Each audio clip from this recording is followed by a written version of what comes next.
Now to something never seen over American skies. I like that, Jim Ellis, until now. The Swiss pilot known as Jetman will soar across Wisconsin later today. But John Blackstone got a sneak peek for a story you'll see only on CBS This Morning. With a jet-powered wing strapped to his body, Swiss pilot Yves Rossy is the world's first Jetman. I'll take it in, but don't look down. 'Cause I'm on top of the world. Hey, I'm on top of the world. Hey. After 10 years of development and 15 prototypes, Rossy truly flies like a bird. Go left, you turn your shoulder. Yeah. Go right. I don't know if you are a skier, but it's exactly the same. He starts by falling backwards out of a helicopter and then begins to soar.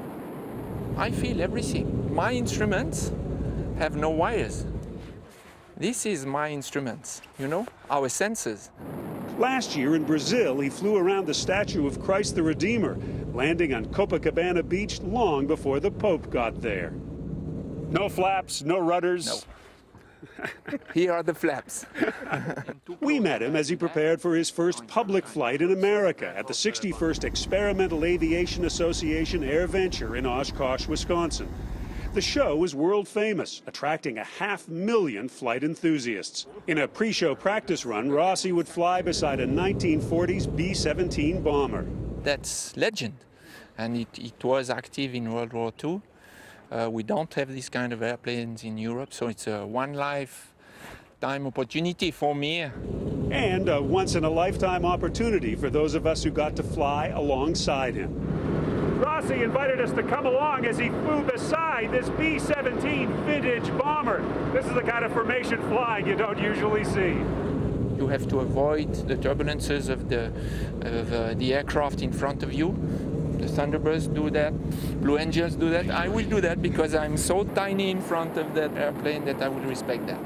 Rossy was a fighter pilot in the Swiss Air Force and later worked as a commercial pilot. But it was skydiving that gave him a sense of freedom in the air, and he wanted more. So he built his first wing, fitted with 2 tiny jet engines. First 2, it was level, and now 4, I can do aerobatics. So this took 18 years. And I'm the first surprised that it works so well. For his flight over Wisconsin, he had to be certified by the FAA. Actually, on the papers, I am an experimental aircraft. His engines run on a mix of kerosene and turbine oil. He can carry enough fuel for a 10-minute flight, reaching speeds as high as 186 miles an hour. He often flies wingtip to wingtip with planes. He claims it looks riskier than it really is. Safety first. I love the life. I'm not a kamikaze. And should anything go wrong, he has a plan. Plan B, even C. I have a high level of safety. Despite the fact that it looks crazy, but it's not so crazy. I'm not a crazy guy.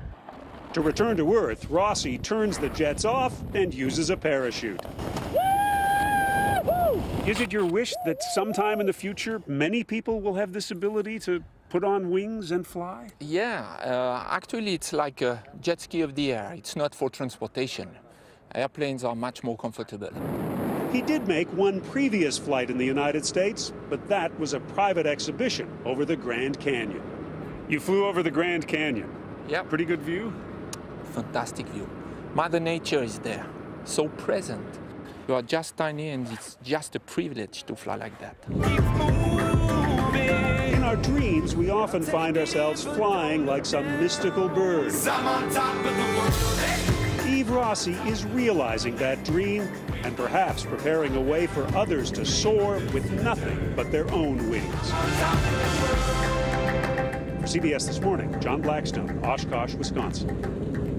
How great is that? Wouldn't you love to do that? No, I would not, Charlie. And you're looking at it saying what? I would love to do that. I mean, wouldn't you? Look at what you see and feel, and to be up there. All I have to say is you have to be glad that I'm not your girlfriend, because I would forbid it. I would say, no, Charlie, you cannot do it. And CBS wouldn't want you to do that either. I look at that, CBS it's so doesn't frightening. care what I do. Oh, I think they do. We don't want anything to happen to you, but